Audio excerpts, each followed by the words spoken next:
Hey guys, আসসালামু আলাইকুম। কেমন আছো সকলে? আশা করছি সকলে ভীষণ ভালো আছো। আজকে আমি তোমাদের সাথে একটি ফেসিয়াল শেয়ার করব। ফেসিয়াল কিন্তু আমাদের স্কিনের জন্য অনেক বেনিফিশিয়াল, কিন্তু আমরা বাড়িতে ফেসিয়াল করতে পারি না ইনগ্রেডিয়েন্টসের কারণে। আমরা ভাবি ফেসিয়াল করতে গেলে অনেক বেশি ইনগ্রেডিয়েন্টসের প্রয়োজন হয়। আজকে আমি তোমাদের সাথে খুব সামান্য পরিমাণ ইনগ্রেডিয়েন্টস দিয়ে অনেক চমৎকার একটি ফেসিয়াল শেয়ার করব। তো আজকের ফেসিয়ালে যে মূল উপাদান হচ্ছে সেটি হচ্ছে টক দই। তো আমাদের কিন্তু কোরিয়ানদের স্কিন আবার গ্লাস স্কিন এগুলো খুবই পছন্দ। তো এই ফেসিয়ালের মাধ্যমে কিন্তু আমরা সেই রকম স্কিনের মতোই আমাদের স্কিনটা করে ফেলতে পারবো।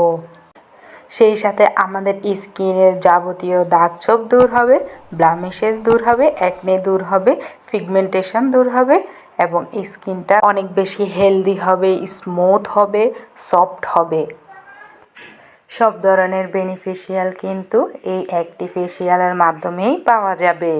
তো চলো আর দেরি না করে ভিডিওটি শুরু করছি। তবে শুরু করার আগে বরাবরের মতো আজকেও বলে নিচ্ছি, যারা আমার চ্যানেলে নতুন তারা অবশ্যই আমার চ্যানেলটি সাবস্ক্রাইব করে দিবে এবং পাশে থাকা ছোট্ট বেল আইকনটিতে ক্লিক করতে একদম ভুলবে না। আর যদি ভিডিওটি ভালো লেগে যায় তাহলে অবশ্যই একটা লাইক দিয়ে দিবে। তো গাইস, এই ফেসিয়ালের ফার্স্ট স্টেপ হচ্ছে ক্লিনিং। প্রথমে স্কিনটাকে ক্লিন করে নিতে হবে।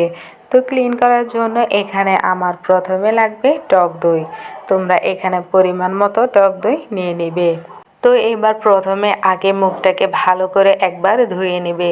ধুয়ে নেওয়ার পরে এই ক্লিনজারটি ভালো করে মুখের মধ্যে লাগিয়ে নেবে। তবে লাগিয়ে 2 থেকে 3 মিনিটের মতো মাসাজ করতে হবে। তো মাসাজ করা হয়ে গেলে এবার 5 মিনিটের মতো স্কিনটাকে রেস্টিংয়ে ছেড়ে দিন। টক দই থাকা অবস্থায় স্কিনটা এভাবে রেখে দিন। এতে টক দইয়ের যে উপকারিতাগুলো আছে সেগুলো স্কিনে কাজ করতে থাকবে।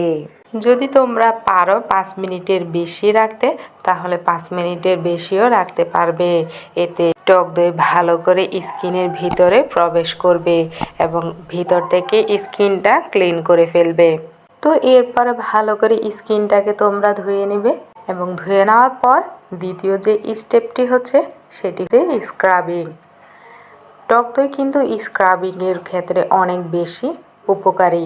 টক দইয়ের এই ফেসিয়ালের মাধ্যমে স্কিনের যে ডেড সেলগুলো আছে সেগুলো রিমুভ হয়ে যায় এবং ডার্ট ময়লা ক্লিন করতে কিন্তু একবারই উপযোগী। তো স্ক্রাবিংয়ের জন্য আমি এখানে ব্যবহার করব প্রথমে চালের গুঁড়ো। এখানে তোমরা তোমাদের স্কিন অনুযায়ী এখানে চালের গুঁড়োর পরিমাণটা দিবে। আমি এখানে 2 চামচের মতো চালের গুঁড়ো দিয়েছি এবং চালের গুঁড়োর সাথে দিয়ে দিব টক দই। পরিমাণ মতো টক দই দিয়ে দিবে যাতে দুটো উপাদান ভালো করে মিশ্রিত হয়। তো এরপরে ভালো করে উপাদানগুলো মিশিয়ে নেবে। মিশিয়ে নেওয়ার পরে স্কিনে তোমরা 2 থেকে 3 মিনিটের মতো মাসাজ করে নেবে। একটু হালকা হাতে ঘষে ঘষে কিন্তু স্কিনটা মাসাজ করে নেবে। এতে আমাদের স্কিনের যে ডেড সেলগুলো আছে সেগুলো সম্পূর্ণই উঠে আসবে এবং স্কিনটা অনেকটা সফট এবং অনেকটা ক্লিন হয়ে যাবে। এবার আমি চলে এসেছি ফেসিয়ালটির একবারে লাস্ট স্টেপে এবং সেই লাস্ট স্টেপে আছে ফেস প্যাক। সবার শেষে স্কিনে একটি ফেস প্যাক লাগিয়ে নিতে হবে। তো এর জন্য প্রথমে আমার যেটি লাগবে সেটি হচ্ছে মুলতানি মাটি। মুলতানি মাটি কিন্তু স্কিনের জন্য খুবই কার্যকরী।